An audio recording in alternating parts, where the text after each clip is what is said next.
Type part is not able to download. Let's start the blackboard today. 1937 की जो सरकार बनी 1937, उस सरकार ने इस्तीफा दे दिया. The government has resigned. Now we are proceeding towards a system जहां पर एक नई तरह की गांधी ग्राम सुहास होने लग गया था. तो संयुक्त प्रांत, अगर हम सरकारों को देखने की कोशिश करें तो जो संयुक्त प्रांत और बिहार की सरकार थी, यूनाइटेड प्रोविंस एंड बिहार, इन दो सरकारों ने इस्तीफा दे दिया. अब इस्तीफा देने के पीछे कारण क्या थे? ये क्या चाहते थे? सभी राजनीतिक बंदियों की रिहाई.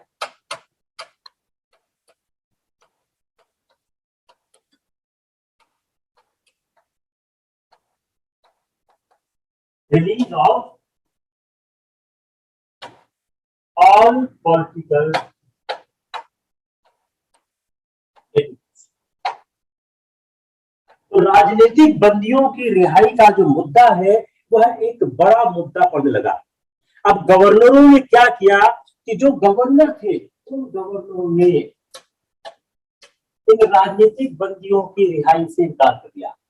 जब गवर्नरों ने राजनीतिक बंदियों की रिहाई से refuse to release all political detenues, तो क्या हुआ कि जो श्री कृष्ण सिन्हा और यूपी में जो सरकार थी और जो गोविंद बल्लभ पंत थी और जो बिहार की सरकार थी श्री कृष्ण सिन्हा ने, उन्होंने इस्तीफा दे दिया.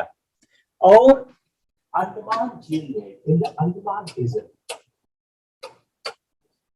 राजनीतिक बंदी थे, उन्होंने मुंह हड़ताल कर दिया. तो राजनीतिक बंदियों की जो रिहाई थी उसने एक ऐसा मुद्दा खड़ा कर दिया कि ब्रिटिश सरकार के सामने समझौता रहेगा. और कांग्रेस मंत्रिमंडलों ने अब किया क्या? जैसे कांग्रेस मंत्रिमंडल ने जो 1932 के बाद के जो आपातकालीन अधिकार थे, उन सारे आपातकालीन अधिकारों को उन्होंने निरस्त कर दिया. इन समस्याओं के साथ साथ अब हम साम्प्रदायिक समस्या पर Now proceed towards the terminal problem.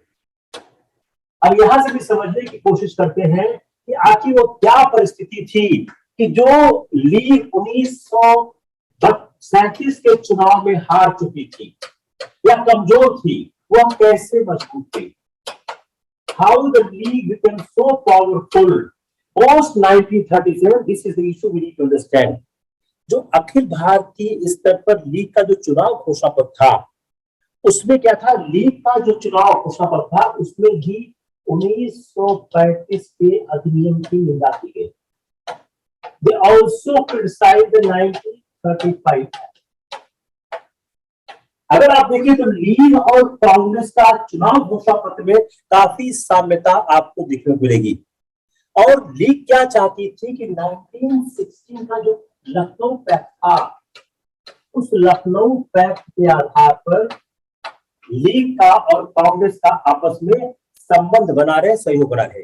लेकिन जब चुनाव में पूर्ण बहुमत प्राप्त हो गई तो क्या किया? कांग्रेस ने सेंट्रल जो यूनाइटेड प्रोविंस था उसमें उन्होंने लीग के साथ सरकार बनाने से इनकार कर दिया. यह शायद एक कांग्रेस की गलती. They refused to make government with the league. जबकि खलील उज़्मा थे, उन्होंने प्रस्ताव दिया. और नेहरू और आजाद के साथ जो बातचीत हो रही थी वो मंत्रियों को चुनाव के लिए रखी हुई. लेकिन सबसे बड़ा कारण यह था कि 1937 में सबसे महत्वपूर्ण कारण क्या था? 1937 में उन्होंने कहा क्या? उन्होंने कहा कि मुस्लिम लीग असेंबली पार्टी का उसमें विलय हो जाए. जो मुस्लिम लीग की असेंबली पार्टी है,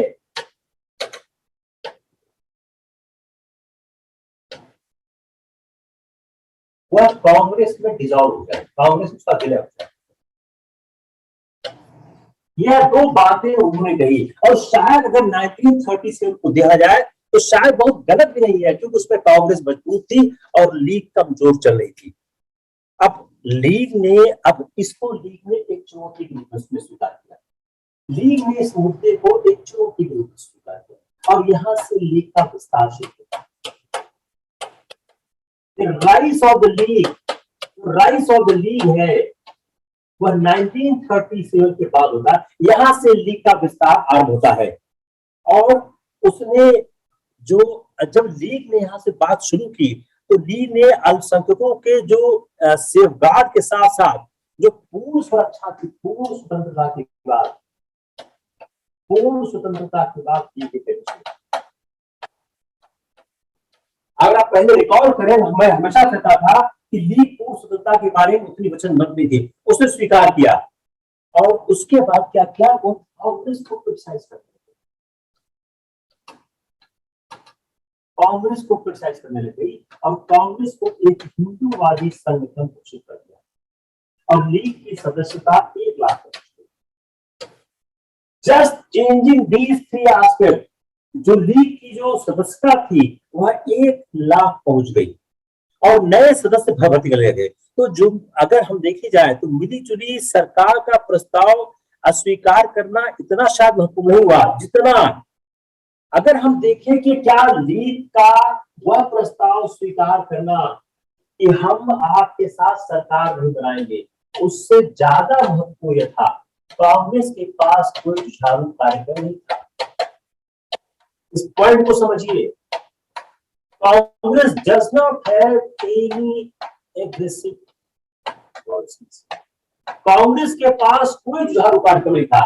if you want to take answer for me कि why league had expanded, so in place of saying that league was the Congress and league has not been able to make a government, more than that Congress के पास कोई ऐसा जुझारू कार्यक्रम नहीं था जिसमें वह मजदूरों और किसानों को अपनी ओर आकर्षित कर सके। और मुसलमानों के साथ दूसरा, मुसलमानों के साथ जो जनसंपर्क कार्यक्रम था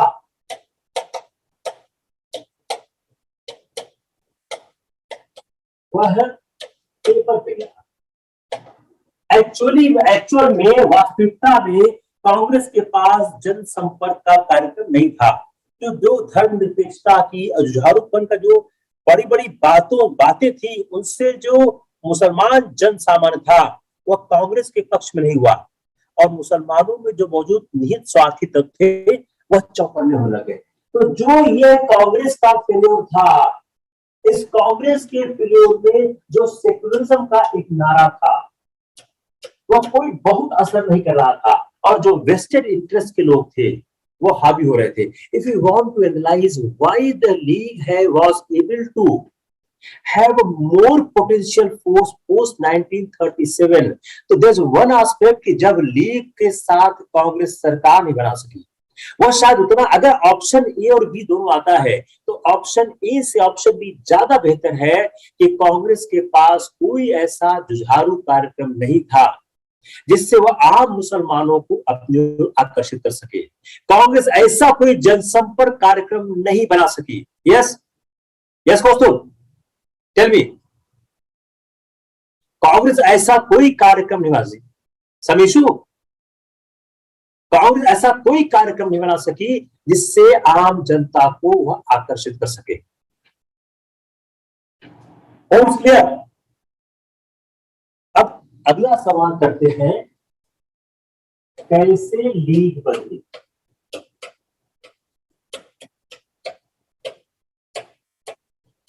how league has been changed.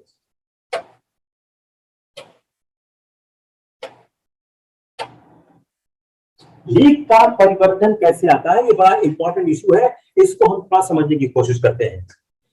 मार्च 1940 में जो पाकिस्तान का प्रस्ताव था, मार्च 1940, जिसमें लीग देती है पाकिस्तान रेजोल्यूशन, क्या आप सब जानते हैं, इसको खास बात है।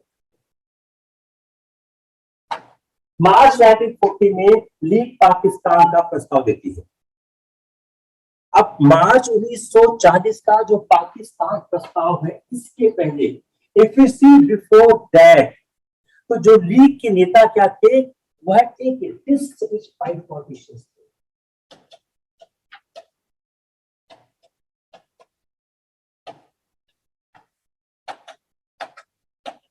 इनका अपना कोई कार्यक्रम नहीं था, कोई खास कार्यक्रम, अपना कोई कहते हैं एक स्पष्ट कार्यक्रम नहीं था। They do not have anything which is very clear. तो मार्च 1940 के पहले अगर हम देखें तो लीग के पास ऐसा कोई खास कार्यक्रम नहीं था कि जिस कार्यक्रम के आधार पर यह आगे चल सके। तो लीग के अगर हम चेंज होने की प्रक्रिया को समझने की कोशिश करें तो हमको मार्च 1940 के पहले और मार्च 1940 के बाद की लीग को समझना होगा। तो जो मार्च 1940 के पहले they do not have any specific political programme. इसका कारण क्या था कि जो 1940 पहले मुसलमानों की ज्यादातर मांगे मान ली गई।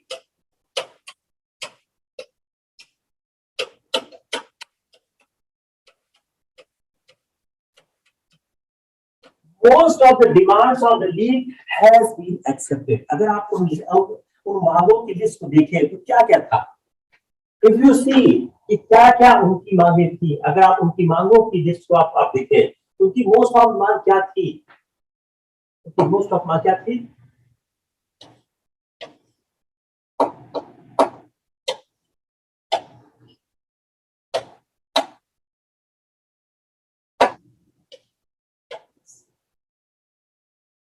सेपरेट इलेक्टोरेट,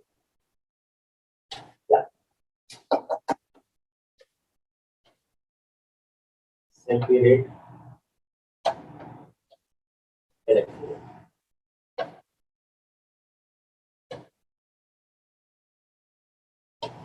प्रोविंशियल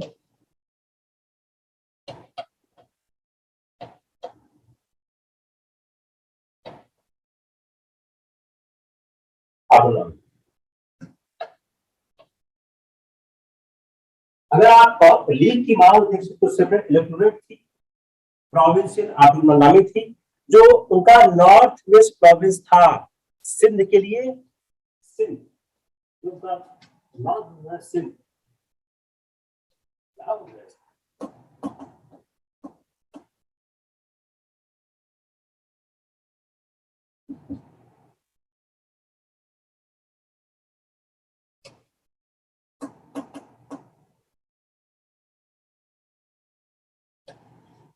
सिंध था। सिंध को पूर्ण राज्य का दर्जा दिया, सिंध को राज्य का दर्जा दिया, सिंध को राज्य का दर्जा प्राप्त हो गया। तो जो मुसलमानों की मांगे थी वह ज्यादातर स्वीकार कर ली गई थी।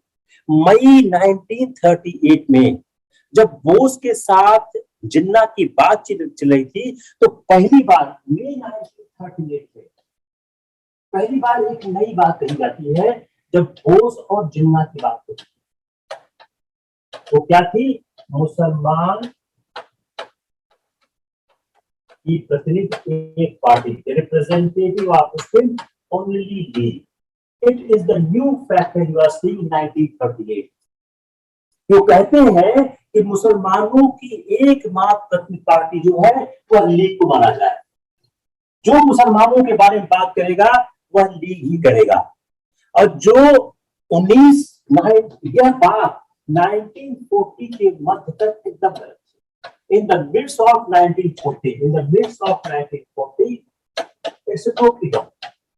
तो अगर आप 1938-1940 के बीच के फ्रेम को देखने की कोशिश करें तो 1930 तक लीग की ज्यादातर मांगे कि आप सिंध को राज्य का दर्जा दो, हमको रिप्रेजेंटेटिव दो, प्रांतीय स्वायत्तता दो। Most of the demand it has been accepted. Therefore, there is not much for the Muslim League to have politics. Therefore, in 1938, they have raised a separate demand कि मुसलमानों की प्रतिनिधि होने का दावा सिर्फ लीग के पास है। और तब तक लीग का दावा पूरी तरह से गलत था, क्योंकि अगर संयुक्त प्रांत मद्रास बंबई के मुसलमान को देखा जाए उसमें लीग पर्याप्त कमजोर थी। तो संयुक्त प्रांत मद्रास बॉम्बे यूनाइटेड प्रोविंस अगर इनको देखा जाए, यहां पर लीग बहुत पर्याप्त रूप से कमजोर, league was relatively very weak, इसलिए यह मांग उनकी पूरी तरह से अनुचित थी। जो पश्चिमोत्तर सीमा प्रांत था, जो नॉर्थ वेस्ट प्रोविंस था और पंजाब में, उसमें अब जो नॉर्थ वेस्ट प्रोविंस था पंजाब, सिंध, इसमें सरकार बनाने में फेल लग रहे। तो एक सवाल का जवाब हम यहाँ क्या देना चाहते हैं, लीग की जो मांग थी 1938 में कि मुसलमानों की एकमात्र प्रतिनिधि होने का दावा लीग को है, वह उस समय गलत था, क्योंकि लीग की कोई ताकत नहीं थी और यूनाइटेड प्रोविंस मद्रास और बॉम्बे में लीग कमजोर थी। नॉर्दर्न प्रोविंस पंजाब और सिंध में यह सरकार बनाने में भी विफल रही है, इतनी ताकत उसकी कम कमजोर थी। इन परिस्थितियों में यह अगला सवाल करते हैं कि जो मुस्लिम बहुल इलाके थे इसमें सरकार मुसलमानों का समर्थन, ये तो कहानी हो गई लीग की। अब आते हैं दूसरे पार्ट पे। दूसरा पार्ट क्या है, कांग्रेस कैसे कमजोर हुई, कांग्रेस कैसे कमजोर हुई, हाउ कांग्रेस वीकेंड। तो कांग्रेस कमजोर कैसे हुई, अगर हम कांग्रेस की कहानी समझेंगे तो जो कांग्रेस शासन वाले मुस्लिम बहुल इलाके थे, जो कांग्रेस शासन के मुस्लिम बहुल जो नॉर्थ वेस्ट प्रोविंस के भी इलाके थे, जहां पर कांग्रेस की सरकार थी, जहां पर वह मुसलमानों का समर्थन करने, कारण क्या था, क्योंकि जो हिंदू और सुख व्यापारियों साहूकारों को विरोध के कारण यह सरकार ग्रामीण ऋणों को कम करने में असमर्थ है। इसको आप देखिए, ग्रामीण ऋणों को कम करने में असमर्थ है।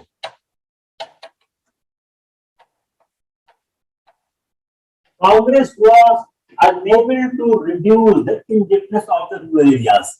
तो एक बड़ी इंटरेस्टिंग पॉइंट हम लोग एनालाइज करने की कोशिश कर रहे हैं कि जब लीग के पास कोई ताकत नहीं थी तो आखिर कांग्रेस कमजोर कैसे हो गई। उसका रीजन क्या था, उसका रीजन यही था कि जो कांग्रेस थी, कांग्रेस के साथ दिक्कत थी कि कांग्रेस ने जहां पर उनका सरकार था वहां पर वह अपने ऋणों को कम करने में कमजोर हो गई, पहली बात। दूसरी, जो उत्तर और मध्य भारत के अधिकांश भागों में जो कांग्रेस के नेता जो ग्रामीण लोकवाद थे उनको प्राय हिंदू और हिंदुत्व, दूसरा कांग्रेस को हिंदू एंड हिंदुत्व से जोड़ा जाएगा। It is point number 2, it is point number 1, इस पॉइंट नंबर 2 कि हिंदू और हिंदुत्व से कांग्रेस को जोड़ा जाने लगा। अब इन क्षेत्रों में चूंकि जो मुसलमान थे, इन क्षेत्रों में जो मुसलमान शहरी और साक्षर थे, मुसलमान शहरी और साक्षर थे, जो मुसलमान शहरी और साक्षर थे इन इलाकों में, यहां पर जो उर्दू थी वह अपर क्लास की भाषा थी, उसके कारण एक आपस में विरोध बनने लगा। और जो चोटी के जो बड़े कांग्रेस नेता थे वो अभी भी सेकुलरिज्म की बात पर जोर दे रहे थे, लेकिन उनके जो विचार थे वह पूरी तरह से सर्वमान्य नहीं हुए। The Congress leadership is still talking about the secularism, but the top of the secularism propounded by the top leadership is not being accepted by the downside of the Congress hierarchy। अगर इसको हम देखने की कोशिश करें तो 1937 में आजाद ने खुद शिकायत की कि जो मध्य प्रांत के कांग्रेसी लीग में तो शामिल नहीं हुए, जबकि हिंदू महासभा में काफी सक्रिय देखा गया। तो आजाद ने 1937 में कंप्लेन किया कि बहुत से कांग्रेसी हिंदू महासभा में सक्रिय दिखे जा रहे। Any confusion? If not there can move next. अब दो इंटरेस्टिंग पार्ट अपने पास, एक है राज और प्रिंसली स्टेट में आंदोलन, दूसरा गांधी वर्सेस सुभाष। ये दो और महत्वपूर्ण चीज है जो 1935 से 1940 के बीच हुई है। प्रिंसली स्टेट में जो आंदोलन हुए वो, दूसरा गांधी वर्सेस सुभाष। हम इन दो मुद्दों को और आज समझने की कोशिश करते हैं, जितना समय लगेगा हम लोग लगाने की कोशिश करते हैं, because we are running short of time. तो अब हम इस पे दो चीजों पर समझने की कोशिश करते हैं कि कैसे इसमें फर्क आता है। तो let's first start with the princely state के जो आंदोलन है। इसको हम पहले देखने की कोशिश करते हैं, या गांधी व सुभाष, दोनों में से कोई देख लेते हैं।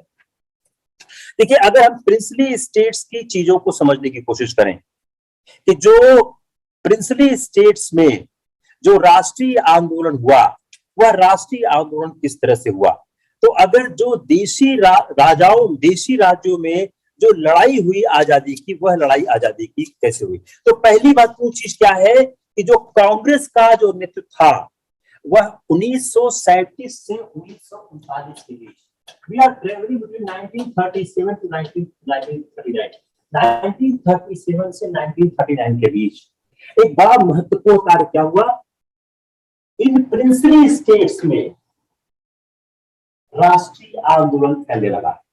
जो राष्ट्रीय आंदोलन का स्वरूप था, अब ये क्या थी, ये जो प्रिंसली स्टेट थे क्या थे, ये एक्सप्लॉइट करते थे इसको, वहां की जनता को प्रीवी को, ये वहां के राजस्व का 50% भाग खा जाते थे, वहां के जनता के पक्ष में कोई काम नहीं करते थे।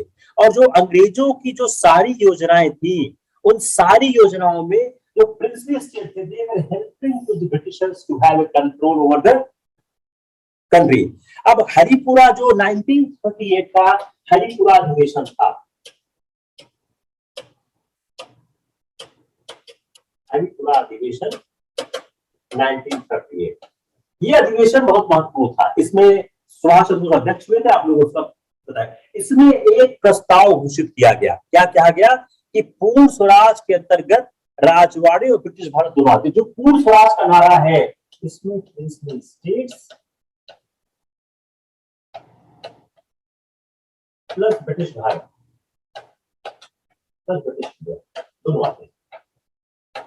ये 1938 के हरिपुरा अधिवेशन में कहा गया कि जो हमारे पूर्ण स्वराज का, जो हमारे पास पूर्ण स्वराज का नारा है, उसमें प्रिंसली स्टेट्स भी आते, भारत आते हैं। लेकिन ये कहा गया कि फिलहाल कांग्रेस केवल नैतिक समर्थन देगी, इसको याद रखिएगा। यह जरूर कहा, लेकिन राजवाड़ों के अंदर चल रहे आंदोलन को Congress will give only the moral support, meaning thereby Congress will not participate in the movement going on inside the princely state। और यह इनको कांग्रेस किसी बात, यह जो आंदोलन है, यह कांग्रेस के नाम पर नहीं चलाया जा सकता। You will not run a movement inside the princely state in the name of the Congress। इसके कुछ महीने बाद गांधी जी ने संकेत दिया, कहा कि देशी नरेश जो प्रिंसली स्टेट है, कुछ सीमा तक नागरिक अधिकार दे दे, स्वतंत्र न्यायालयों की स्थापना करे और प्रीवी वर्षों में कटौती करे, तो वे संतुष्ट हो जाएंगे। 3 conditions has given by the Gandhi। You note down these 3 conditions। पहला क्या है, सिविल लिबर्टीज।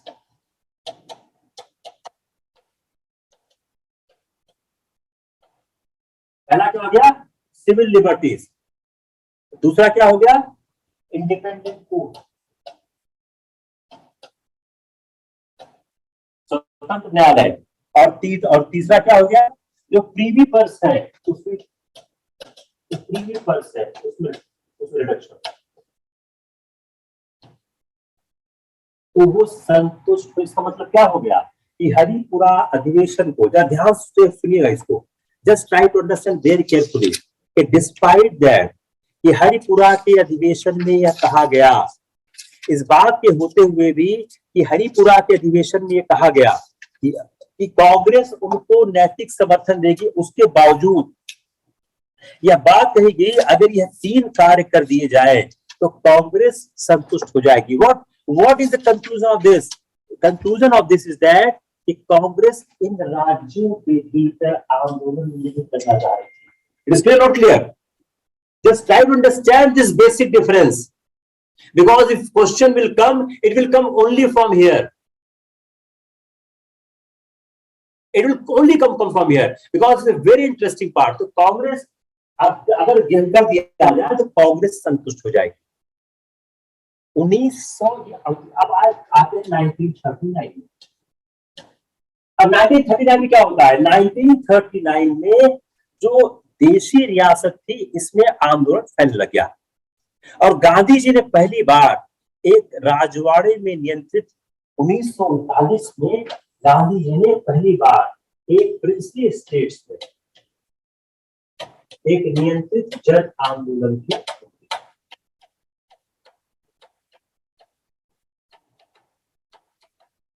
एक कंट्रोल जो था, गांधी जी की विशिष्ट तकनीक थी, उस तकनीक के आधार पर उन्होंने अपनी जो तकनीक थी उसको प्रयोग करने का निर्णय किया और उनके जो उनके सहयोगी थे जमनालाल बजाज को जयपुर में, जमनालाल बजाज जयपुर,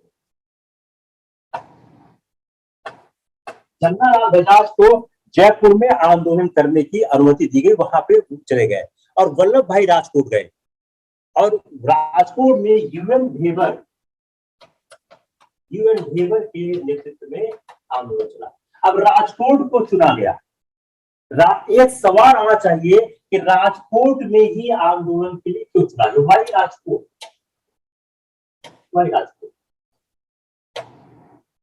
राजकोट को चुनने के पीछे कारण क्या था, उसके पीछे कारण यह था कि राजकोट में जो दीवान था, दीवान बीरवाला, वो बहुत अनपॉपुलर, हाईली अनपॉपुलर। जो दीवान बीरवाला थे राजकोट में, ही वॉज हाईली अनपॉपुलर और उन्होंने कंप्लीट डिक्टेटरशिप लगाई थी और उन्होंने जो पहले से स्थापित चुने हुए सलाहकार परिषद थी उसको मतलब किसी भी तरह की जो एक पॉपुलर गवर्नमेंट हुआ करती थी, जो पॉपुलर एलिमेंट हुआ करते थे, उसको स्वीकार नहीं करते थे। तो जो हर एडवाइजरी काउंसिल हुआ करती उसको भी उन्होंने बरामद कर दिया था और राज्य का पूरे स्टेट का जो 50% पार्ट था वह प्रीवी पर्स में चला जाता था। पूरे स्टेट का जो 50% पार्ट है वह प्रीवी पर्स में चला जाया करता था। अब गांधी जी द्वारा एक खास बात क्या था कि जो यह राजवाड़ा था, जो गुजरात था, गुजरात गांधीवादी, जो गांधीवादी जो मूवमेंट था उसका गढ़ था।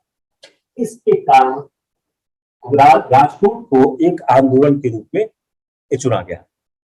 अब चूंकि इसकी जो आधी जनसंख्या, एक खास बात और क्या थी, इसकी जो हाफ पॉपुलेशन थी वो कैपिटल में,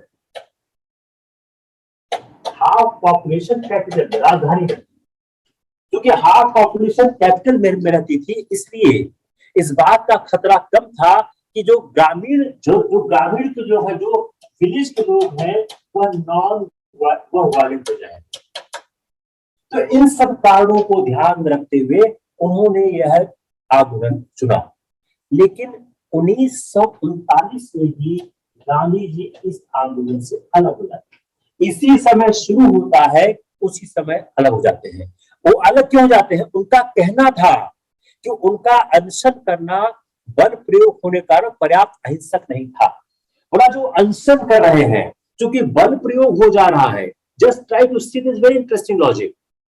उनका अनशन करना बल प्रयोग हो जाने के कारण अहिंसक नहीं रह गया, because there were use was force in the area of the movement. Therefore, the movement taken by him is not a non-violent movement.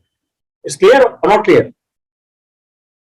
तो जो देशी राजवाड़ों की लड़ाई है, अगर इसको हम समझने की कोशिश करें, अगर हम इसको और बैकग्राउंड में देखें तो 1927,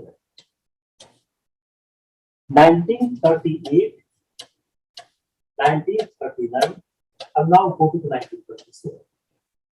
1927 में जो एक ऑल इंडिया पीपुल्स जन कॉन्फ्रेंस, ऑल इंडिया पीपुल्स जन कॉन्फ्रेंस, ऑल इंडिया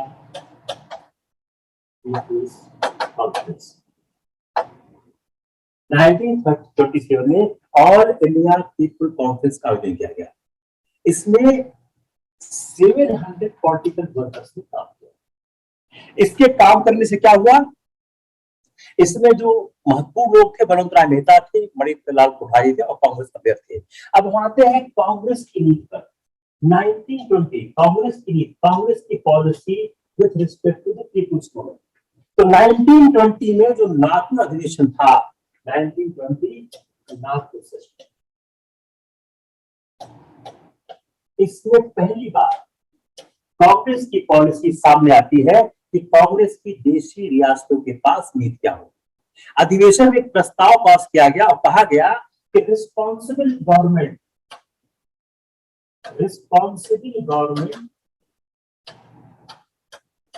हर प्रिंसिपल स्टेट में स्थापित की जाए।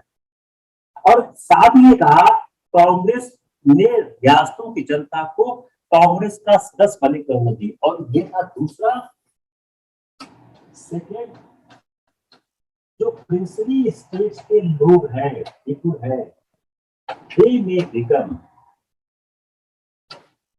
member of the Congress।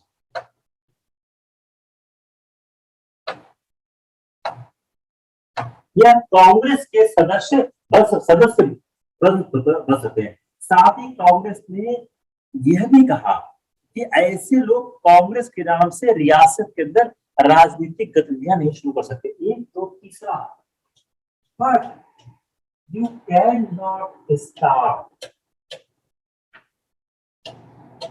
political activity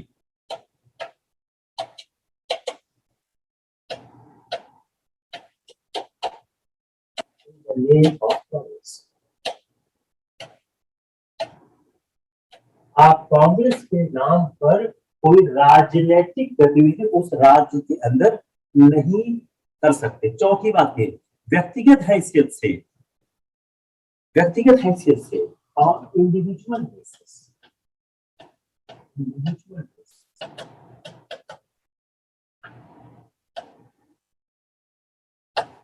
you can undertake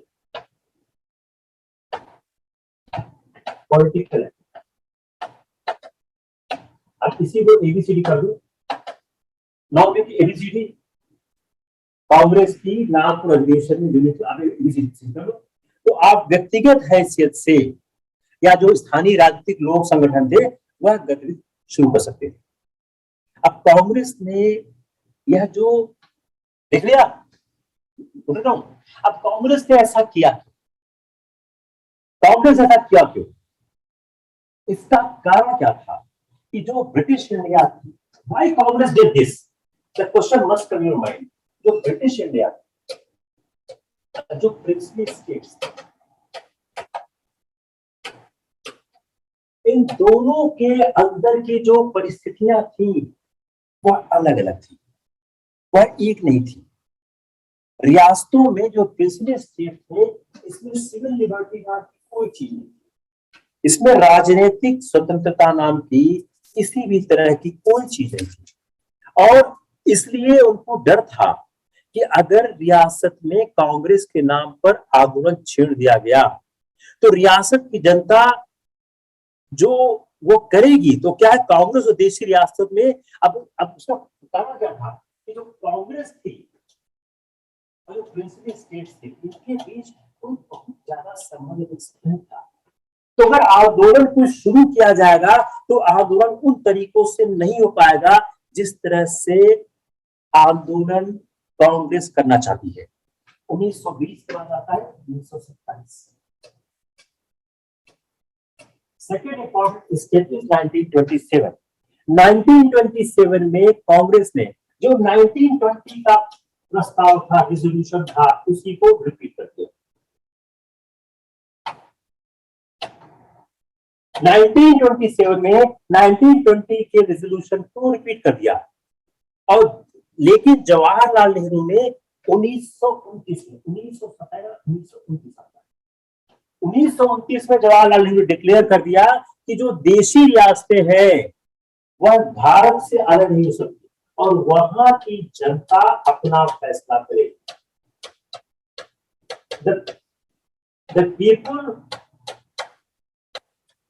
The people of princely state, the people of princely, Hindi उसमें प्रॉब्लम हो रही है ना, the people of princely state will determine their fate।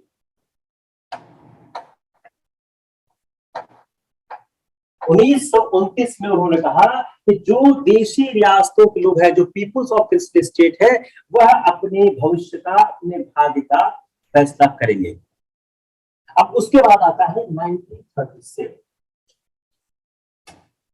1937 क्या होता है? 1937 में जो राज्यों में सरकार बनती है, अब इस सरकार के बनने से रियासतों की जनता में एक विश्वास आता है। उसके बाद आता है 1938, बताया, फिर आता है 1938। ये हो गई क्रोनोलॉजी कि रियासतों की जनता में किस तरह से बात की गई। अब हम आते हैं गांधी का स्पष्टीकरण। अब गांधी क्यों बोलते थे कि रियासतों की जनता में आंदोलन नहीं हो सकता? उसका कारण यह था कि गांधी को लगता था कि जनता जागरूक नहीं हुई, अवेयरनेस की कमी है, लैक ऑफ अवेयरनेस। जो अवेयरनेस की कमी है, शायद वह एक कारण था जिसके लिए गांधी कह रहे थे कि इसलिए वहां पर आंदोलन नहीं चलना चाहिए।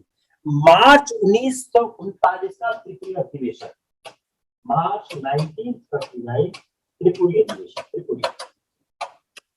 मार्च 1939 का जो त्रिपुरी अधिवेशन था, इसमें कांग्रेस ने न्यू पॉलिसी लेके आया। 1920, 27, 38, 39 न्यू पॉलिसी आती कांग्रेस। मार्च 1939 के त्रिपुरी अधिवेशन में उसमें कांग्रेस की न्यू आती है और 1939 में ही राज्यपाल कॉन्फ्रेंस लुधियाना से जवाहरलाल नेहरू को अध्यक्ष चुना। अब जो उसके बाद जो सेकेंड वर्ल्ड वॉर था, सेकेंड वर्ल्ड वॉर, जब सेकेंड वर्ल्ड वॉर आता है, तो सेकेंड वर्ल्ड वॉर के समय में जो राजनीतिक माहौल था उसमें बदलाव आता है, कांग्रेस सरकार इस्तीफा देती है और जो अंग्रेजी हुकूमत है वह डिफेंस ऑफ इंडिया एक्ट पास कर देती है। डिफेंस ऑफ इंडिया एक्ट,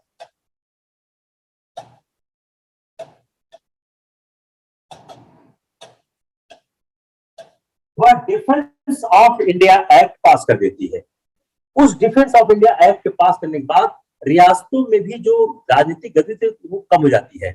1942 में जो एक पॉलिटिकल एजिटेशन शुरू होता है, भारत को आंदोलन होता है। इस बार कांग्रेस ने ब्रिटिश इंडिया और देशी, अब 1942 में कांग्रेस ने British India and princely state में कोई फर्क नहीं है। 1942 you can say that on field 1942 में कोई फर्क नहीं करते हैं और संघर्ष में वहां के भी लोग शामिल हो जाते हैं।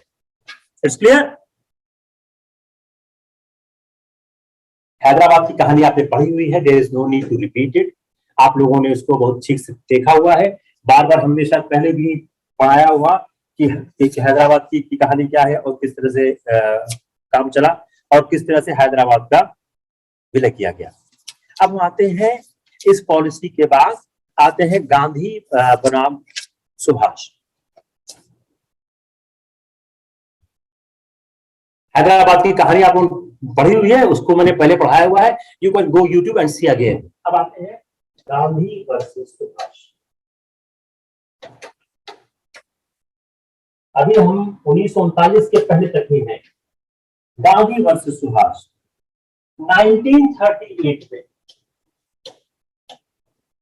हरिपुरा अधिवेशन में सुभाष सर्वसम्मत से विद ऑल सपोर्ट अध्यक्ष चुने जाते हैं। उसके बाद 1939 में वह फिर कहते हैं I want to become president. असली संघर्ष शुरू होता है। 1938 में कोई इश्यू नहीं था और उन्होंने अपनी जब उम्मीदवारी की घोषणा की, उन्होंने कहा कि वह नए विचारों, न्यू थॉट, वह न्यू थॉट का रिप्रेजेंटेशन करे। जस्ट वेरी इंटरेस्टिंग पार्ट कि आप अब समझने की कोशिश करिए कि क्या कारण था सुभाष चंद्र बोस का चुनाव लड़ने की बात कहना। तो बोले कि I am representing the new thought, he has said that the new programme, he has tried to portray the spokesperson of the militant context, spokesperson of militant context।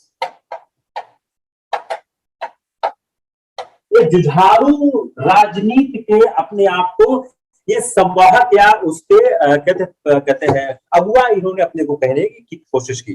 और उन्होंने कहा जो नया विचार है और जो नया साम्राज्य विरोधी संघर्ष है उसको वह रिप्रेजेंट करते हैं। तो उनका कहना था the presidential elections fought among the different candidate on different problems and programmes.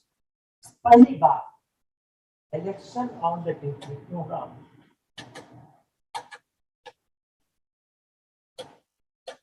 Very important issue election on different programme. तो जो चुनाव हो वह चुनाव किसी एक मुद्दे पर लड़ा जाए, चुनाव विचारधारा पर लड़ा जाए।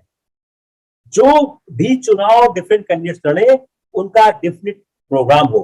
उन्होंने 24 जनवरी को बोला कि सरदार पटेल, राजेंद्र प्रसाद, जेबी कृपलानी और लोगों ने उन्होंने स्टेटमेंट जारी किया। अब इनके इस स्टेटमेंट पे कि अध्यक्ष का चुनाव किसी प्रोग्राम पे हो, तो सरदार पटेल, जेबी कृपलानी, राजेंद्र प्रसाद इन्होंने एक स्टेटमेंट जारी किया।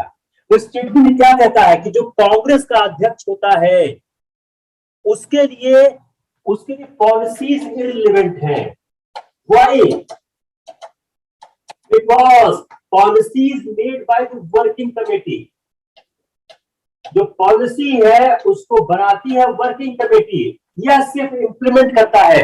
अब ध्यान से सुनिएगा कि जो पॉलिसीज है जो कांग्रेस अध्यक्ष होते हैं वह कांग्रेस अध्यक्ष के लिए विचारधारा, कार्यक्रम, नीति, विचारधारा, कार्यक्रम, नीति, इसका कोई मतलब नहीं। The policies program is no concern because it is made by the working committee. He has to simply implement it. क्योंकि इसकी जो भूमिका अध्यक्ष की, it is a constitutional head. It is only constitutional head, एक संवैधानिक प्रमुख है, इसके अलावा वह कुछ भी नहीं है। यह क्या करता है? यह राष्ट्र की एकता को प्रतिबिंबित करता है। He represents the unity of the nation. He simply represent, he simply symbolize the unity and unity of the nation. It is simply symbolize, यह एक प्रतीक है, इसलिए यह कहना आपका बिल्कुल सही नहीं है। चुनाव हुआ, सुभाष चंद्र बोस 1317 वर्सेस 1580 इस वोटों से चुनाव जीते। क्या तो क्लियर हुआ नहीं हुआ? It's clear. क्योंकि सवाल आएगा तो सवाल आपको यहीं से स्टार्ट करना पड़ेगा।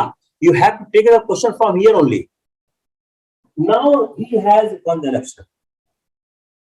अब इलेक्शन हार जाने के बाद गांधी एक्सेप्टेड डिफीट।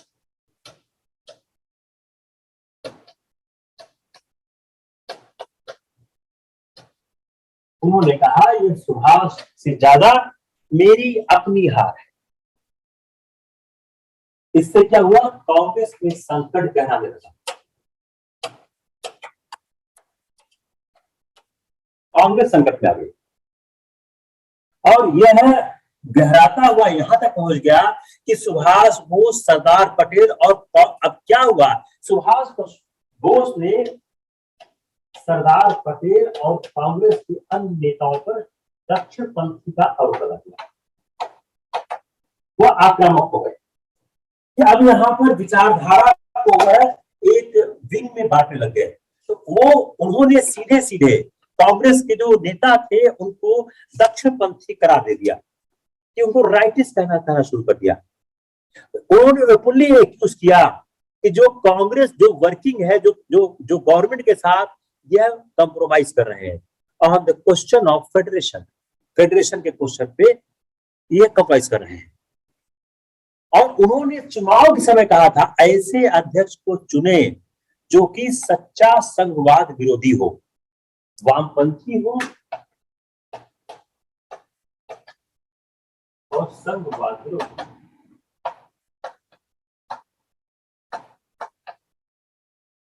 अब इनके अटैक का नुकसान क्या हुआ कि उनके अटैक से नुकसान क्या हुआ कि कांग्रेस के अंदर दो खेमा हो गए और कांग्रेस के अंदर दो खेमे से हुआ क्या कि अब उनके लिए अपनी वर्किंग कमेटी बनाना मुश्किल होने लगा। अब वाम और दक्षिण सब जो ये लेफ्ट और राइट का इस्तेमाल कर रहे थे वोट का, वह वोट का इस्तेमाल शायद उचित नहीं। और नेहरू ने सवाल भी खड़ा किया कि I am not aware what is left what is right. अगर हम सुभाष और गांधी के जवाब देखें, इसमें नीति और रणकौशल से कुछ बुनियादी मुद्दे थे, नीति और रणकौशल से कुछ बुनियादी मुद्दे। If you see this struggle, तो इस स्ट्रगल में अगर समझने की कोशिश करें तो इसमें ज्यादा जो मुद्दे थे वो नीति पॉलिसी के थे, स्ट्रेटजी के थे। जो इनका इलेक्शन हुआ था वह कुछ रिजॉल्व नहीं कर पाया। गांधी ने लिखा कि did not want to disturb their ministerial work and were at the time opposed to any national struggle। तो गांधी का और सुभाष का हम समझने की कोशिश करें तो उन्होंने साफ कहा कि he did not want to be disturbed in their ministerial parliamentary work and were at that time opposed to any national struggle। यह जो बात कही गई कि जो एक राष्ट्रीय आंदोलन को आगे ले जाने की बात करी थी, तो अगर उसमें पॉलिसी और टैक्टिक्स को देखें, पॉलिसी एंड टैक्टिक्स, यह दो मुद्दे बहुत ज्यादा महत्वपूर्ण थे। तो अगर हम बेसिक डिफरेंस देखने की कोशिश करें, आपके सवाल में आता है कि you try to confine on this. What was the reason of the difference in these two? जो बोस और गार्डियन फिलॉसफी के बीच का डिबेट है, बोस और गार्डियन के बीच का जो डिबेट है, उस डिबेट में मेनली क्या है, पॉलिसी है और प्रैक्टिस है। ये दो महत्वपूर्ण चीज है। वो जिस तरह की दो बातें कह रहे थे उसमें क्या था, भविष्य में जन आंदोलन का स्वरूप क्या था, भविष्य में जन आंदोलन का स्वरूप क्या।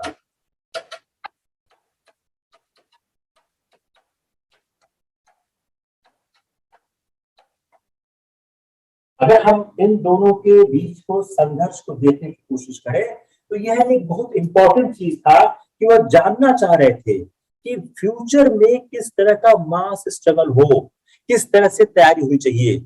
जो त्रिपुरी में कांग्रेस के अध्यक्षीय भाषण में उन्होंने जिस कार्यक्रम की वकालत कहा, ब्रिटिश सरकार को 6 महीने का वक्त हो, ब्रिटिश सरकार को 6 मंथ्स का टाइम। अगर वो 6 मंथ्स के टाइम के अंदर देश नहीं छोड़ देते हैं तो सामूहिक सैन्य अवज्ञा शुरू हो, सिविल डिसओबीडियंस शुरू हो। अब इस बात से गांधी सहमत नहीं, गांधी इस बात से बिल्कुल समझिए। अब गांधी जी का यह मानना था, बात गांधी जी कह रहे थे सविनय अवज्ञा होना चाहिए। क्या ध्यान सुनिएगा, गांधी भी कह रहे थे कि देश को आजाद कराने के लिए सिविल डिसओबीडियंस करना ही होगा, उसके अलावा कोई रास्ता नहीं है। एक अगला चरण आंदोलन का आएगा, आना ही होगा। लेकिन इस समय आंदोलन की अवस्था नहीं है। अभी चेतावनी देने का वक्त नहीं आया। अभी can not go to the government, अभी चेतावनी देने का वक्त नहीं आया है। बेसिक जो उस समय की सर्कमस्टांसेस का एस्टिमेशन था, उस एस्टिमेशन में दोनों का फर्क था। अब गांधी जी, अब सुभाष का क्या मानना था, सुभाष का मानना था जनता तैयार है, पीपुल्स आर रेडी। गांधी क्या बोल रहे थे, no, peoples are not ready. यह एक बहुत बड़ी चीज थी। सुभाष मानते हैं हमारे पास पूरी ताकत है, गांधी हमारे पास ताकत अभी नहीं है, we do not have force right now। We do not have force right now. आज उसका कारण क्या है? बोले कम्युनिज्म है। जो पीजेंट्स हैं, वर्कर्स हैं, स्टूडेंट्स हैं, वह एकजुट नहीं है। हमको कुछ नहीं दिखता है कि कहीं वो अगर आज उससे कहा जाए दिल्ली मार्च करो, मैं नहीं कर सकता। Why? Because there is a communal issue and peasants, the workers are not ready. मजदूरों और किसानों के बगैर हम कोई आंदोलन कैसे कैसे कैसे चला सकते हैं? और हमारे पास कोई ताकत नहीं है। हम अगर हम कोई आंदोलन करेंगे तो we will be a laughing stock. अगर हम आज कोई आंदोलन शुरू करते हैं तो हमारे ऊपर हाथ होगी। कांग्रेस में भ्रष्टाचार है, there is corruption in the Congress. Gandhi ने कहा भी था एक बार कि अगर इसी तरह का भ्रष्टाचार मैं कांग्रेस को खत्म करना बेहतर समझूंगा। उन्होंने कहा मैं इतना उकता गया हूं इस भ्रष्टाचार से, करप्शन से, कि मेरा मन करता है मैं कांग्रेस को ही समाप्त कर दूं। अब उसके बाद बोस लगातार कोशिश कर रहे थे कि वर्किंग कमेटी बन जाए। बोस की तबीयत खराब थी, गांधी जी वर्धा में थे। Bose has travelled to the Wardha. He tried hard कि किसी भी तरह से गांधी जी से समझौता हो जाए, वर्किंग कमेटी बन जाए। जब अध्यक्ष के पास वर्किंग कमेटी ही नहीं बन पा रही थी, because the Congress, Gandhi has a lot influence in the Congress. Govind Ballabh Pant, Rajendra Prasad Patel all started non-cooperation with the Pant, with the Bose. Then Bose decided. अब क्या क्या बोस ने रिजाइन कर दिया। अब सुभाष चंद्र बोस के इस्तीफे के बाद जो ये कलह हुई, अब ये समझने की कोशिश करते हैं बोस ने इस्तीफा क्यों दिया, उसका कारण क्या था कि जो सुभाष चंद्र बोस को अपना सपोर्ट दिख रहा था उसको उन्होंने ओवर एस्टिमेट किया। उनके पास उतना सपोर्ट नहीं था। कांग्रेस के लोगों ने उनको इसलिए वोट दिया कि वह लड़ाकू राजनीति के प्रतीक थे, मिलिटेंट पॉलिटिक्स के उस सिंबल थे, लड़ाकू राजनीति के वह प्रतीक थे। और इसलिए नहीं दिया कि गांधी को वह रिप्लेस करे।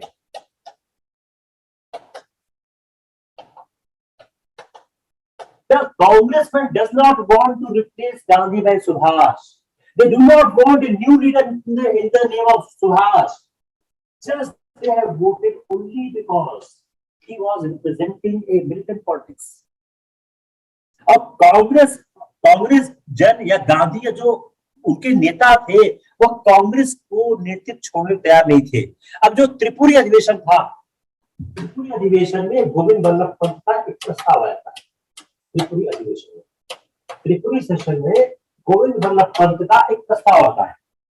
उस प्रस्ताव में कहा गया कि जो पुरानी कार्य समिति थी गांधी के नेतृत्व में और 20 वर्षों से चली आ रही कांग्रेस नीतियों में पूरी आस्था रखती है, और सुभाष बोस से कहा गया वे गांधी जी की इच्छाओं के अनुसार अपनी कार्य समिति बनाए। प्रस्ताव भारी बहुमत स्वीकृत हुआ, लेकिन गांधी जी ने इसे अस्वीकार कर लिया। जो त्रिपुरी अधिवेशन में गोविंद बल्लभ पंत का प्रस्ताव था, इसको आप लोग जरूर याद रखें। यह सबसे बड़ा इंपॉर्टेंट रीजन था जिसके बाद बोस के पास कोई रास्ता नहीं रह गया और बोस को इस्तीफा देने के लिए मजबूर करना पड़ा। उसका रीजन क्या था? जो गोविंद बल्लभ जो पंत ने मूव किया रेजोल्यूशन, उस रेजोल्यूशन का पहला क्या था? Full confidence in old working committee, कि फुल कॉन्फिडेंस दिखाया जो ओल्ड वर्किंग कमेटी थी। रिएटरेट किया दूसरा, faith in Gandhi, reiterated his faith in Gandhi. Gandhi के नेतृत्व में अपने विश्वास को, फेथ को उन्होंने रिएटरेट किया। उन्होंने कहा तीसरा, जो कांग्रेस की पॉलिसीज 20 इयर्स की हैं, Congress policies of 20 years, will be continued. Congress की 20 साल की जो नीतियां हैं वह नीतियां चलती, कांग्रेस की पॉलिसीज हैं लास्ट 20 इयर्स की, वह कंटिन्यू करेगी। चौथा कि उन्होंने कहा कि जो भी वर्किंग कमेटी बने, वर्किंग कमेटी